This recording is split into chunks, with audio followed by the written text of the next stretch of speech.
The recycled air of the Gateway space station tasted of ozone and regret, a flavor hacker Byte knew all too well. It was the tang of a million overtaxed conduits and the sweat of a million desperate souls clinging to the galactic edge. For Byte, a ghost in the machine, it was just another layer of noise to filter through. Today, however, the noise had a name. Kalen, a junk scavenger with eyes that had seen the wrong side of a plasma torch more than once. Kalen had found something. Something that pinged Byte's personal network with an encrypted distress call that was less a cry for help and more a death rattle. They met in a forgotten maintenance nexus beneath the primary docking ring, a cavern of humming conduits and exposed coolant pipes. Kalen was a wiry figure, clad in a patchwork envirosuit that smelled of scorched metal and cheap synthale.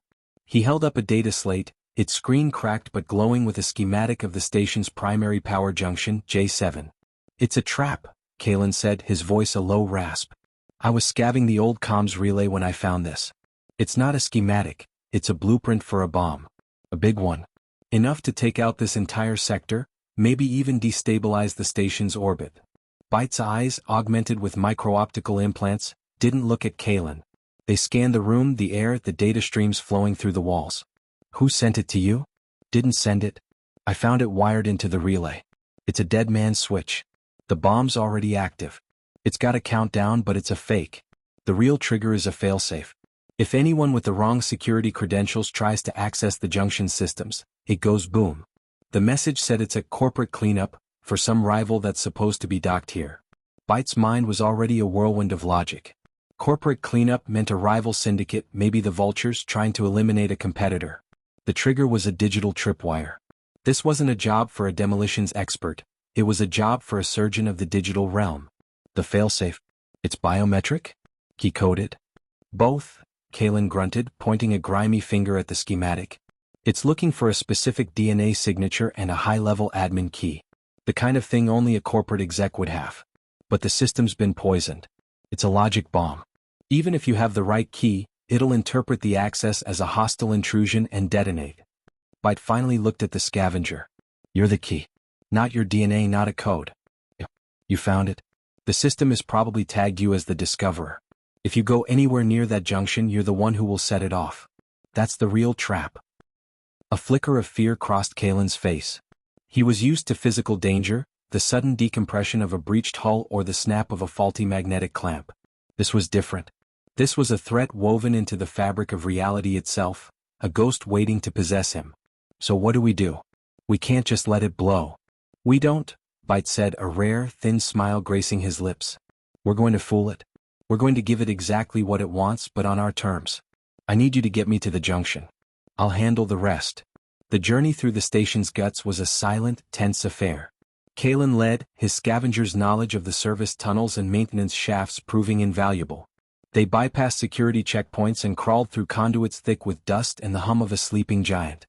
Byte followed, his presence a calm counterpoint to Kalen's barely contained anxiety. He wasn't thinking about the bomb, he was thinking about the code. The elegance of it, the cruel poetry. A trap within a trap. It was beautiful in a way. Junction J7 was a sphere of pure energy, a colossal sphere of contained plasma that pulsed with the power of a small star. The bomb was a parasitic growth clinging to its side, a mess of black market casings and jury-rigged wiring that looked both clumsy and terrifyingly effective. A red light blinked with a maddening, irregular rhythm. "Stay here," Byte commanded, pointing to a service ladder 50 meters back. "Don't touch anything. Don't even breathe too hard. Your biometric signature is a liability right now." Kalen nodded, his knuckles white as he gripped the ladder. Byte approached the device. He didn't bring a toolkit. His tools were in his head, and his interface was a thin data jack that slid from his wrist. He plugged into a maintenance port, and his consciousness flooded the bomb's primitive operating system. It was a fortress of nested firewalls and corrupted data, a digital labyrinth designed to kill any intruder. He could feel the logic bomb watching him, a predatory presence waiting for him to make a single false move. He didn't try to disarm it. He didn't try to bypass it. He started talking to it in its own language. He fed it a stream of junk data, a blizzard of false credentials and nonsensical commands. The system's defenses flared, swatting at the phantom intruders. While it was distracted, Byte slipped into the core programming, the heart of the trap. He found the failsafe, a subroutine that was constantly scanning for Kalen's unique biosignature, which it had logged the moment he'd accessed the data slate. The trap wasn't just waiting for Kalen to arrive. It was actively hunting him. Any system Kalen interacted with was now a potential trigger. The bomb wasn't just at J7, it was a networked poison. Kalen. Byte yelled, his voice echoing in the vast chamber. Your comms unit. The slate you used. It's tagged you as a network-wide threat. They're using you as a mobile detonator. Kalen's eyes widened in horror. He fumbled for the comms unit on his belt, a standard-issue piece of junk he'd probably traded for a week's worth of rations. It was blinking a soft, malevolent red. Throw it. Byte screamed. Now. Kalen didn't hesitate.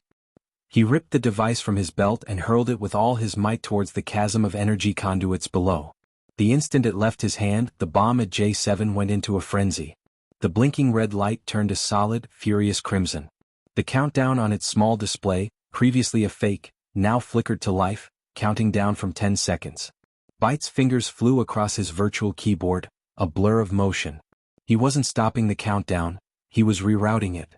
He found the bomb's primary trigger mechanism and, with a desperate, brilliant stroke of genius, cross-wired it to the energy flow of the junction itself.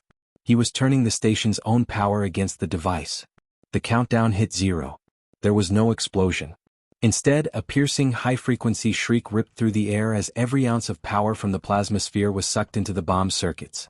The device overloaded spectacularly, melting into a slag of useless metal and wiring in a blinding flash of blue light. The plasma sphere flickered violently, its containment field wavering for a terrifying second before stabilizing. Alarms blared across the station, but they were alarms for a power surge, not a detonation.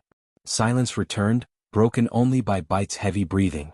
He unplugged from the port and stumbled back, his mind reeling from the feedback. Kalen was already at his side, helping him up. You did it, the scavenger said, his voice filled with awe.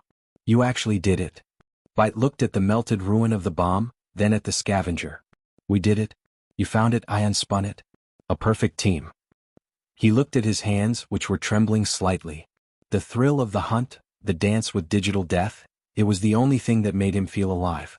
Today he had danced with a master and won. The station was safe, a rival's plot had been foiled, and he had a new, albeit reluctant, friend. It was a good day.